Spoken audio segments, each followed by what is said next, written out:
Olá, amigos. Estamos iniciando o nosso programa Esclarecimentos Oportunos. Lembramos sempre que este programa é uma realização da Sociedade Espírita Francisco de Assis, casa sediada na cidade de São Paulo. Como sempre, conosco Milton Felipelli. Tudo certinho, Milton? Tudo certinho, tudo certinho. Agradecer e desejar a todos os nossos ouvintes e espectadores que os bons espíritos nos ajudem sempre. Muito bem, seu Milton. Nos foi encaminhada aqui uma questão bastante interessante, que diz assim: pode-se observar que a família está se transformando socialmente. Será que o núcleo familiar irá desaparecer um dia? Muito interessante a dúvida, a pergunta e a observação da mudança, né? Da constituição da família. E realmente essa mudança, essa transformação está ocorrendo já há muito tempo na sociedade, né? Desde tempos antiguíssimos, que nem é o caso aqui de lembrarmos, mas que bastará qualquer olhar na história, nos livros da história, nos relatos, para percebermos o que era a constituição da família de antigamente e o que é a constituição da família de hoje.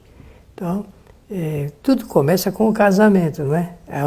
O casamento, que é a oficialidade da constituição da família, é com o casamento. O casamento, esta união, dela decorre, então, a constituição chamada da família.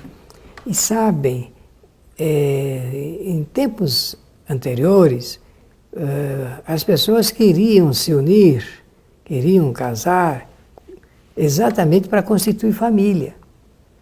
Já esse pensamento não é muito geral hoje. A pessoa não pensa, eu vou casar para constituir a minha família, não pensa assim. E nós temos que também relevar isso a essa mudança cultural e social do nosso planeta. O fato é de que a família é uma pequena embarcação, barquinha, que está navegando em águas, ora muito calmas e tranquilas, e outra horas águas muito tumultuadas. É isso. E se não tomar cuidado, essa barquinha bate em qualquer tipo de pedra ou rochedo e se esboroa. Então, a pergunta ela é muito direta e a pessoa quer saber se nós temos ideia de que a família vai desaparecer um dia.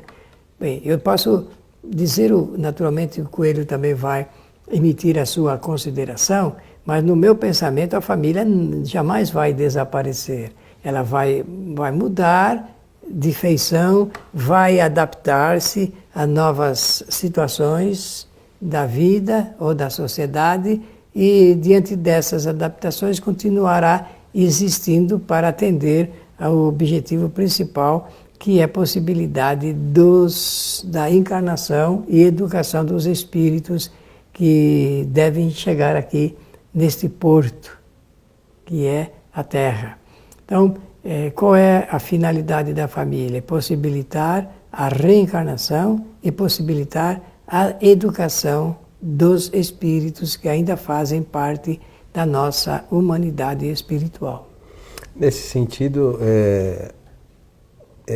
esse vai ser sempre o objetivo dos espíritos, né? Reencarnar e evoluir. Então, a família jamais vai poder desaparecer, né? Pode mudar de feição aqui ou ali, um detalhe ou outro, mas ela vai continuar existindo sempre e os espíritos vão continuar reencarnando e precisam fazer isso, né, Milton? Claro. Para atingir a evolução necessária, né? Como garantia, né? Uma garantia para dar suprimento a esta necessidade. Agora, é preciso que tenhamos em mente que a humanidade ela não está preparada para essas mudanças. Nunca está. Eu vejo, por exemplo, agora, no momento, Eu que já tenho uma certa idade, tempo vivido aqui, a gente nota como era constituída no tempo da minha avó, por exemplo, 11 filhos. Era natural que uma família, que o casal tivesse 10, 11 filhos. É interessante isso daqui. Depois, no outro momento, vai chegando até o sexto, o quinto. A própria sociedade vai elegendo já um roteiro de orientação para que o casal não tenha mais do que 2, do que 1 filho. Cada sociedade tem as suas necessidades do estabelecimento de um controle da natalidade, não é? Que na verdade deveria ser um planejamento para a natalidade, um planejamento para a reencarnação. E isso já foi debate, até no meio espírita, muitos debates, eu participei várias vezes desses estudos e também existem vários livros a respeito da família, com autores espíritas de reconhecida capacidade crítica, de orientação, e que vale a pena a gente tomar conhecimento, mas nada igual ao que tem lá no Livro dos Espíritos. Nada igual. Porque ali a gente pode notar, existe uma seiva, que é a seiva da orientação cultural e social, para que a gente valorize bastante esse assunto ligado com a família. Hoje existem vários espíritos estão experimentando certo tipo de relacionamento sem compromisso. E esse é o detalhe muito significativo, porque como é que a vida conjugal pode ser sem compromisso? Não, tem que ter um compromisso, seja ele qual for, tem que ter um compromisso. Para edificar a família, é preciso que haja esse compromisso fortemente estabelecido entre os seres que organizam esse pensamento. E também para dizer que sempre estará em mudança, porque o mundo está em mudança, o universo está em mudança. O único decreto que nós podemos lembrar aqui é o decreto da mudança, porque o que é imutável é justamente a mudança da forma experimental que o homem elege, né, a respeito da família. O destaque seria: a família existe porque existe a necessidade da educação do espírito. Isso eu não tenho dúvida nenhuma, porque todos os educadores, todos, mesmo pensadores a respeito de educação, dizem que a primeira instituição educacional é justamente a família. É da família que parte a orientação no processo educativo do espírito.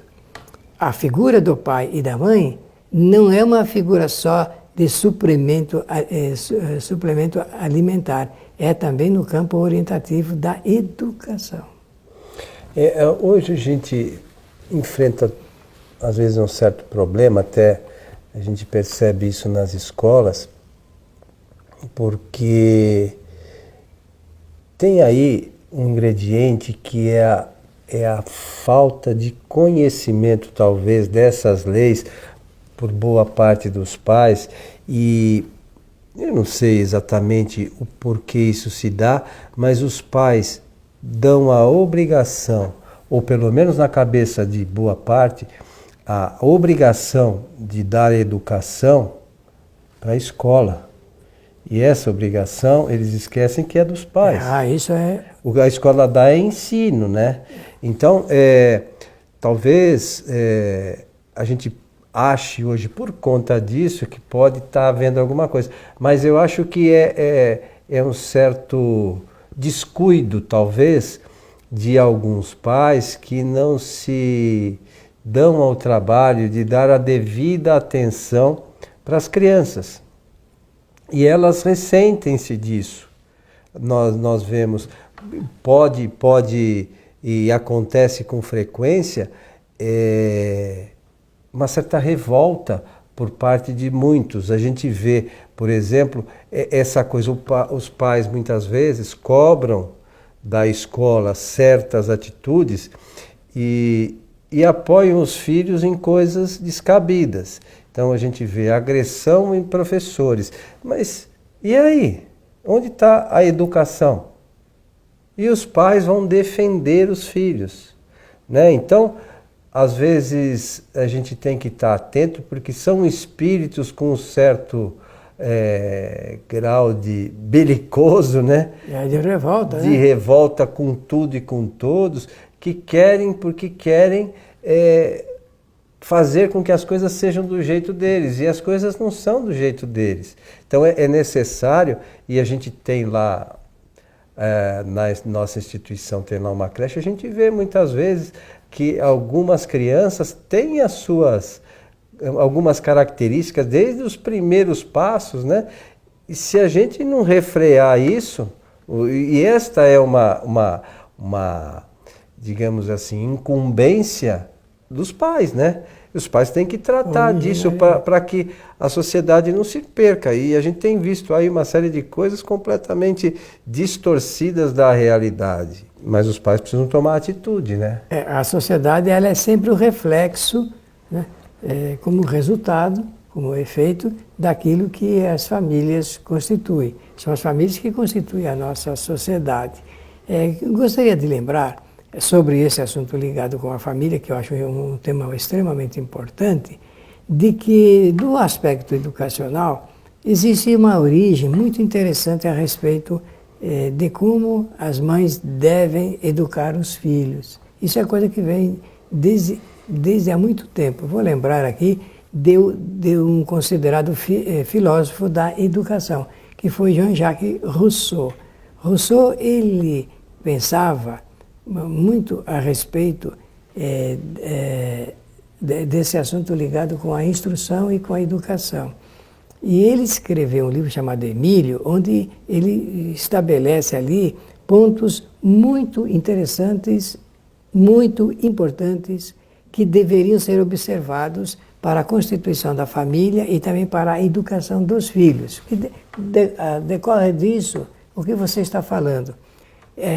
Um outro educador, no caso Jean-Jacques Rousseau, ele foi um filósofo da educação, mas um educador, aquele que tinha por tendência educar, constituir institutos de educação, que chamou-se Jean-Henri Pestalozzi, ele se inspirou nessa filosofia do Rousseau para estabelecer uma metodologia.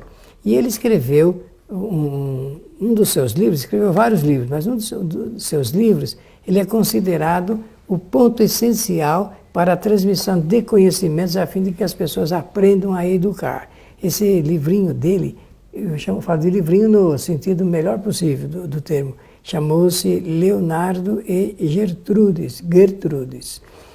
E ele, nesse livrinho, que são cartas que ele idealizou, essa personagem, que é a Gertrude, vai dizer como é que ela educou seus filhos. É uma personagem. Ora, dentro daquilo que falou Rousseau e dentro daquilo que falou o Pestalozzi, se destaca a figura do amor. Não é possível educação sem amor. Não é possível. Só é possível transmitir instruções, conhecimentos, se o educador amar o educando. E mais ainda, sem conhecer, não é possível transmitir conhecimentos e instruções sem que o educador conheça muito bem, em profundidade, a alma de cada educando. Nada melhor do que a mãe. A mãe conhece a alma do seu filho. A mãe, ela sabe detalhes e pormenores incrivelmente bem feitos, bem apropriados a respeito das necessidades do filho. Por isso que a doutrina espírita, com Allan Kardec, vai aproveitar-se desses modelos e exemplos que eu citei para criar, já que Allan Kardec também foi um educador, criar esse pensamento filosófico do Espiritismo a respeito da educação com amor. Educação com amor. E o que mais falta na nossa sociedade? O que mais falta é a expressão do amor, a expressão do amor. Porque nós não temos ideia ainda do que seja verdadeiramente o amor em toda a sua profundidade.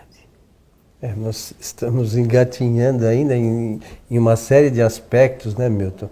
Mas a doutrina espírita traz alguns esclarecimentos sobre essa questão, e aquele que tiver o objetivo de ampliar seus conhecimentos, a doutrina espírita traz alguns ensinamentos. Por exemplo, sempre fala que aqueles que sabem mais têm que ensinar aquele que sabe menos.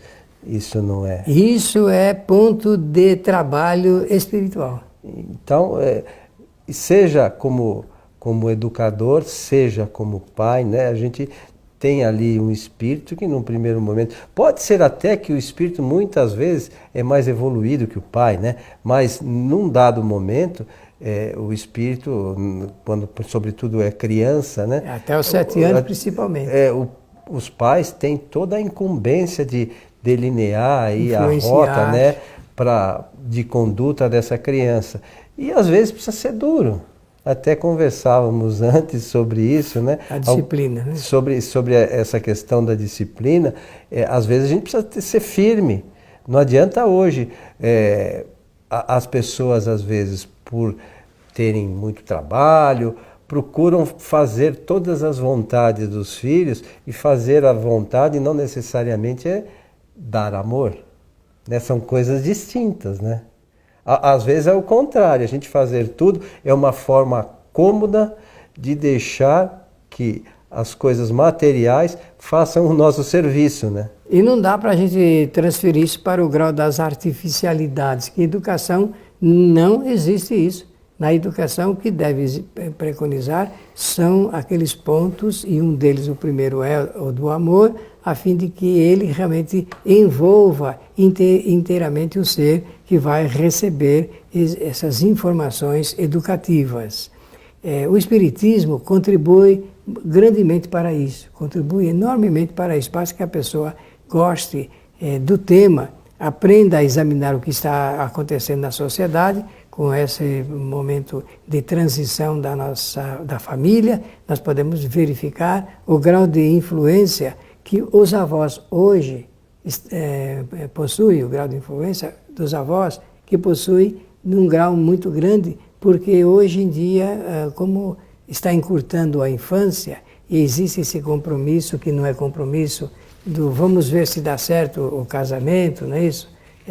Eu até brinco às vezes com o auditório, dizendo que a teoria hoje é do SPP, é a união do se pegar, pegou. Se não pegou, então cada um vai para o seu canto e não existe aquele compromisso firmado, principalmente quando nasce um novo ser, quando é aberta a porta da reencarnação. Há muito tempo atrás, há muito tempo mesmo, eu fazia palestras a respeito de um tema que eu considero interessante.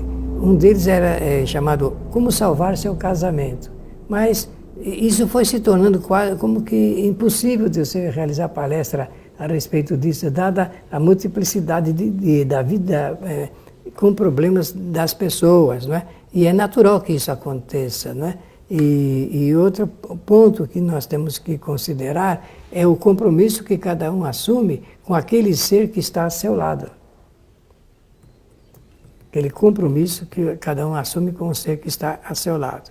Portanto, está aí a nossa apreciação a respeito da pergunta feita pela nossa ouvinte ou espectadora, se a família vai desaparecer um dia. Na nossa concepção, não vai desaparecer, mas vai se moldar de acordo com as imposições sociais que se apresentam nesses variados momentos. O Milton, que obra que você lembra que tem algo mais detalhado sobre isso dentro na codificação?